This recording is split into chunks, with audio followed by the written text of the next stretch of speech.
Ang gayumang ito ay napaka-epektibo at napakasimple lamang itong gawin. Ihanda mo ang inyong sarili. Kunin mo ang asukal, kahit anong asukal. Magtiwala lang ng buo. Puting papel, panulat, at posporo. Sa papel, isulat mo ang kanyang buong pangalan. Kasunod ang kanyang kapanganakan.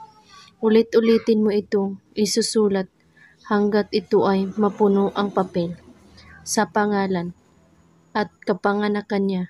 Kung hindi mo alam ang kanyang kapanganakan, ay okay lamang.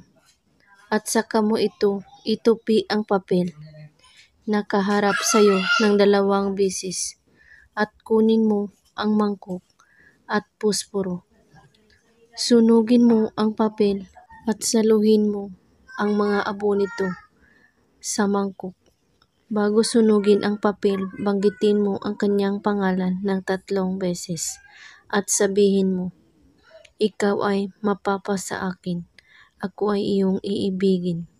3 beses mo rin ito ulit-ulitin sa pagbanggit.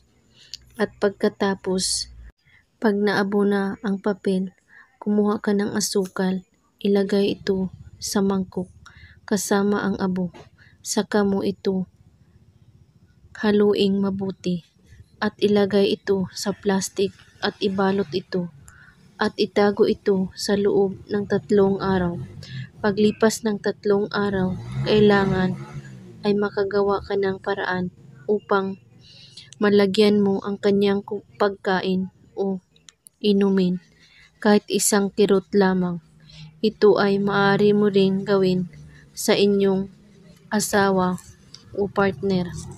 Gawin ito sa araw ng Martes at Biyernes lamang, kahit anong oras.